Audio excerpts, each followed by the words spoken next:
So hello everyone, यहाँ पर hello students. तो यहाँ पर हम लोग देखने के लिए जा रहे हैं क्लास 10th एनसीईआरटी का मैथ है और एक्सरसाइज हमारे पास होने वाला है 9.1 और 9.1 का हम यहाँ पर जो देखने वाले हैं वो देखने वाले प्रश्न संख्या 16 और ये लास्ट प्रश्न है इस एक्सरसाइज या प्रश्नावली का। तो प्रश्न क्या कह रहा है और किस तरह से कर सकते हैं, बिल्कुल आसान सा एकदम। हम तो बोल रहे पूरे चैप्टर में जितना क्वेश्चन है ना उससे सबसे आसान यही क्वेश्चन है। तुमको थोड़ा कठिन लग रहा है लेकिन कठिन नहीं है बिल्कुल भी। आओ जो देख लेते क्या क्या करना है, प्रश्न क्या कह रहे हैं। टावर के आधार से 4 मीटर और 9 मीटर की दूरी पर उसके साथ एक ही दिशा रेखा में दो बिंदुओं से टावर के शीर्ष के उन्नयन कोण पूरक है। सिद्ध कीजिए कि मीनार की ऊंचाई 6 मीटर है। देखो कहने का क्या मतलब है, प्रश्न कहने का क्या मतलब है। ठीक है, ये हमारा एक है टावर ए बी। क्या है? एक टावर है जो कि तुमको दिख रहा है। ये जो ए बी है ना, ये क्या है? ये अपना टवरवा है।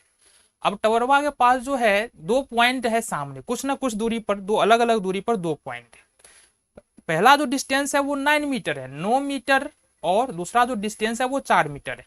या ये बोलो कि ये जो डिस्टेंस है बी से लेकर सी के, ये 4 मीटर पहला डिस्टेंस है और दूसरा जो डिस्टेंस है बी से लेकर डी तक वो बी डी जो है 9 मीटर का डिस्टेंस है। अब ये इस दूरी पर टावर के शिखर के साथ, शिखर मतलब बोले तो क्या, शिखर बोले तो ए।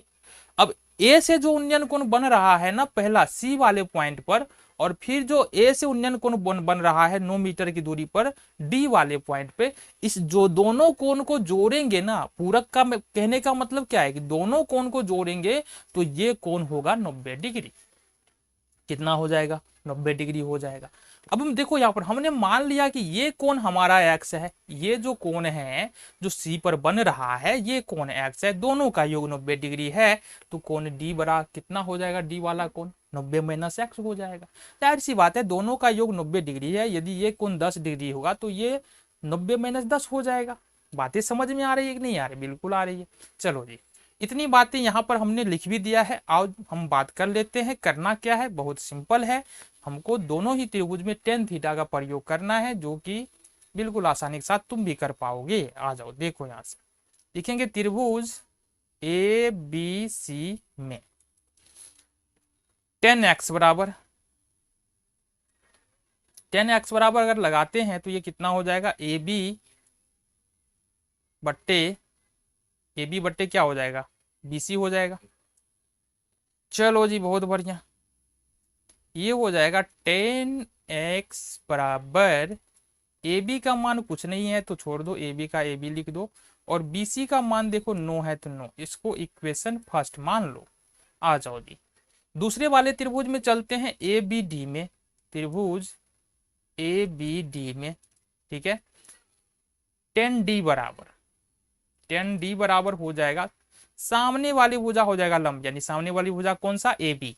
ऐसा मत नहीं कि यहाँ पर ए सी मान लेना, सामने वाली भुजा मतलब जो खड़ा है बिल्कुल। तो ये हो जाएगा हमारा ए बी, देन जो बच गया हमारा ये हो जाएगा बी डी। ठीक है, अब डी का मान देखो कितना है? 90 डिग्री माइनस एक्स। तो लिखेंगे 10 90 डिग्री माइनस एक्स बराबर ए बी बट्टे बी डी। ये हो जाएगा हमारे पास। तो इस तरह से हम लिख सकते हैं यहाँ पर 10 90 डिग्री माइनस एक्स बराबर, इसको लिख सकते हैं कोट एक्स। क्या लिख सकते हैं? कोट एक्स लिख सकते हैं। बराबर में हो जाएगा ए बी बट्टे में बी डी। ठीक है, अब देखो बी डी का वैल्यू क्या है? कोट एक्स बराबर हो जाएगा हमारा, ए बी का मान तो पता नहीं है बट बी डी का मान हमको दिया हुआ है 9 मीटर। ये इक्वेशन हो गया सेकेंड। तो समीकरण 1 और 2 से देखो, समीकरण 1 और गुना में 2 कर लो, यानी समीकरण 1 और 2 को क्या कर रहे हैं अपन? मल्टीप्लाई कर रहे हैं। तो इसको देखेंगे LHS वाले को LHS से गुना करना है, देन RHS वाले को RHS से गुना करना है। तो ये हो जाएगा हमारे पास 10x इंटू कोट एक्स बराबर ए बी बट्टे 9 इंटू ए बी बट्टे 4। थोड़ा उल्टा हो गया लेकिन चलो कोई नहीं, कोई दिक्कत नहीं।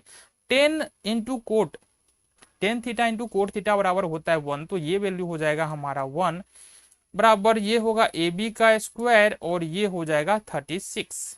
अगर इसको सॉल्व करो तो क्या होगा? 36 को 1 से गुना करोगे तो ये 36 हो जाएगा, और ए बी को स्क्वायर करो तो ये ए बी स्क्वायर हो जाएगा। दोनों तरफ अपन क्या करते हैं, ये स्क्वायर रूट चढ़ा लेते हैं, तो जो ए बी निकल के आएगा हमारा कितना निकल के आएगा 6, कितना निकलेगा 6 मीटर। तो यही तुमको पूछ रहा था। देखो बिल्कुल आसान सा क्वेश्चन था। मिलेंगे अगले वीडियो।